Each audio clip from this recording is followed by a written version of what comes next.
드디어 이제는 하나님께 드릴 수 있는, 감사할 수 있는 그런 예물, 헌물이 이제 준비될지 누가 알겠느냐, 그 이야기를 하고 있어요.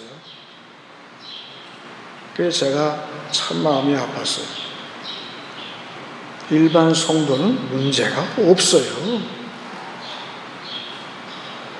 교회 강단에서 양분을 줄 수 있는 그 말씀으로 먹이지 못하게 되면 성도들은 감사는 고사하고 일반 은사 받은 세상 사람들보다도 더 형편없이 산다면 이게 누구의 책임입니까?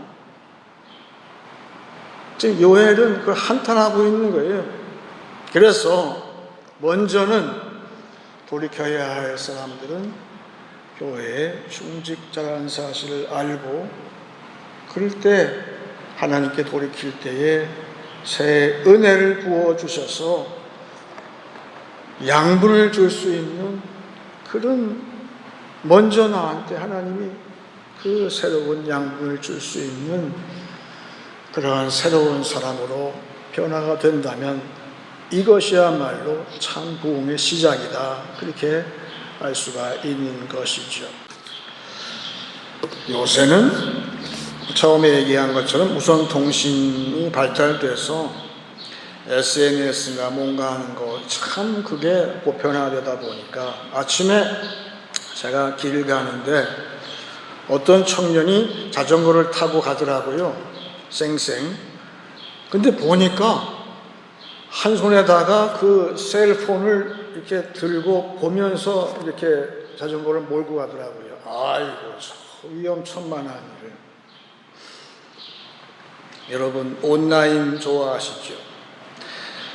하나님께 돌이킨다는 것이 그렇게 온라인으로 항상 연결되어 있는 것일까? 그런 의심을 제가 했어요. 마태복음 마지막 28장에서 예수님께서 약속하신 것은 내가 세상 끝날까지 함께 하겠다. 그 다음에 이어지는 것이 사도행전, 너희는 이 성을 떠나지 말라.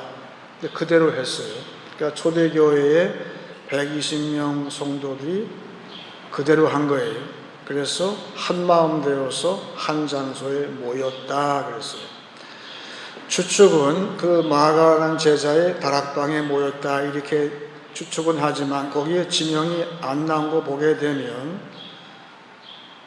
사도행전의 저자인 누가는 의도하기를 이 모든 앞으로의 모든 교회가 이럴 것이라고 지금 얘기하는 거와 똑같은 것이죠. 교회는 오늘도 주일날 모였는데 오늘 주일날 설교의 강사가 누구야? 라고 질문을 누가 한다면 누가 강사죠? 초대교회 성도들은 믿음인데 믿음은 예수님이 세상 끝날까지 내가 너희와 함께 하겠다는 약속을 믿었던 것 같아요. 따라서 저들이 누구 앞에 나왔느냐? 예수 앞으로 나왔다.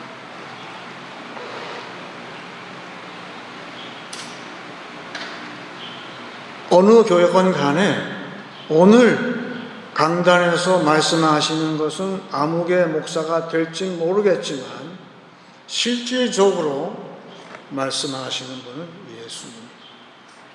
저들은 그렇게 믿고 나왔어요.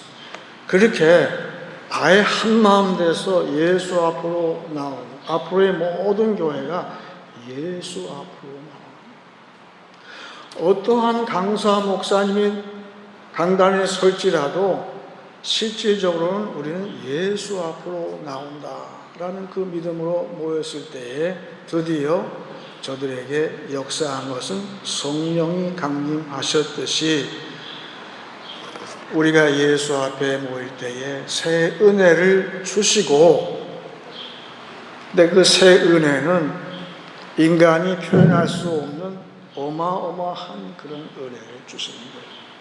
이 세상에 진짜 필요한 은혜를 먼저 교회에 부어주시는 그 복을 받은 다음에 성령은 뭘 하시는가? 성령은 성도와 함께 그 새 은혜를 분배하는 일을 지금도 하시고자 하는 거예요.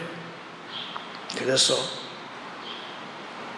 우리가 아는 것은 이제 한 주간 살면서 항상 오늘도 내가 예수 앞으로 나올 때 그럴 때 복을 주시고 새 은혜를 주시고 그때 성령께서 우리와 함께 그 은혜를 세상에 나눌 때 과연 세상 사람들이 안 믿는 사람들이 과연 하나님의 복은 지금도 교회를 통해서 이 땅에 주시는구나 하는 사실을 알게 되는 것이죠. 그래서 오늘 아까 읽은 말씀 요엘서 처음에 돌아가서 12절에 여호와의 말씀에 너희는 이제라도 그랬어요.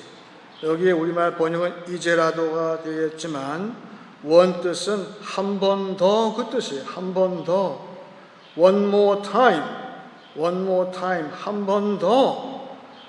교회가 한 번 더가 뭐지요? 한 번 더. 그게 부흥이에요. 리바이벌이에요. 교회가 다시금 한 번 더 금식하고 울며 애통하고 마음을 다하여, 여기 나오죠? 마음을 다. 여기에 마음을 다하여가 사도행전에 나오는 한 마음으로 오모수마돈, 저들은 마음을 다하여서 예수님의 말씀 그대로 믿고 세상 끝날까지 함께 하시는 예수 앞으로 모였을 때에 예수님께서, 은혜의 주님께서 새 은혜를 교회에 부어주실 때에 성령께서 그것을 이제 너희만 먹지 말고 세상에 분배하거라 했을 때에 세상에 무슨 문제가 있겠어요? 무슨 문제가 있겠어요? 먼저는 우리 자신이 먼저 옷을 찢지 말고 마음을 찢으라. 당신이 변화되어야 돼. 아니에요. 하나님은 관심은 나한테 있어요. 내가 목회자로서 내가 먼저 마음이 찢어져야 돼. 내가 찢어져야 돼. 관심은 나한테 있어.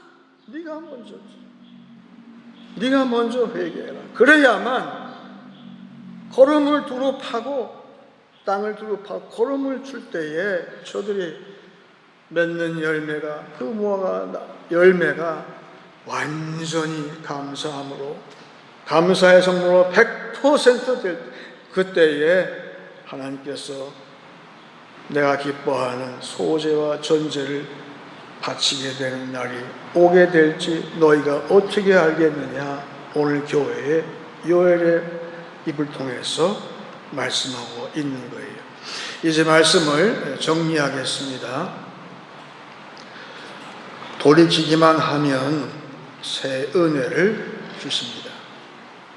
온전히 돌이킨 자에게 유산 상속의 복을 주실 것입니다. 교회가 마음을 찢는 회개를 할 때 세상에는 재앙 대신 복이 선포될 것입니다. 감사의 제사를 드리는 자는 최고의 복을 받은 사람입니다. 예수께 나올 때 주시는 복을 이웃과 나누시는 한 주간 되시길 축원합니다. 이제 찬송 446장 하겠습니다.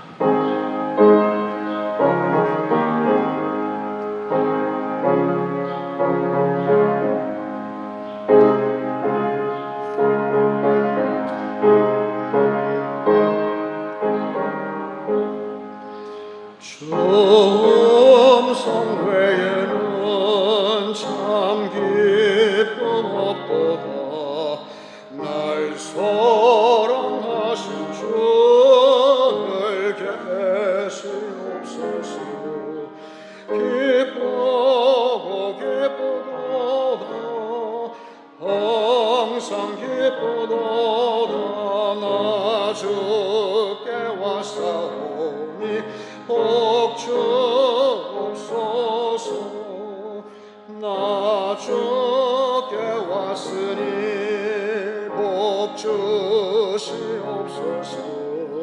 주 함께 계시면 큰 시험이네. 기쁘도다 항상 기쁘도다 나 주께 왔사오니 복주옵소서. 주 떠나가시면 내 생명 헛되네. 기쁘나 슬플 때 늘 계시옵소서. 기쁘도다 항상 기쁘도다 나 주께 왔사오니 복주옵소서. 그 귀한 언약을 이루어 주시고 주 명령 따를 때 늘 계시옵소서. 기쁘도다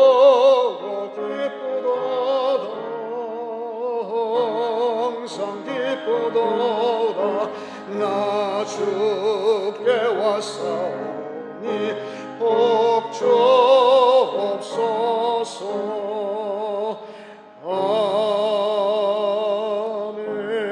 아멘. 이제 기도할 때 제가 먼저 시편 50편을 읽고 같이 기도하기 원합니다. 감사로 하나님께 제사를 드리며 지존하신 이에게 내 소원을 갚으며 환난 날에 나를 부르라. 내가 너를 건지리니 내가 나를 영화롭게 하리로다.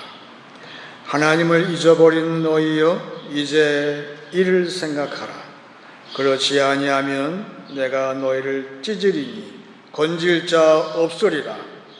감사로 제사를 드리는 자가 나를 영화롭게 하나니 그의 행위를 옳게 하는 자에게 내가 하나님의 구원을 보이리라. 다 같이 기도하겠습니다.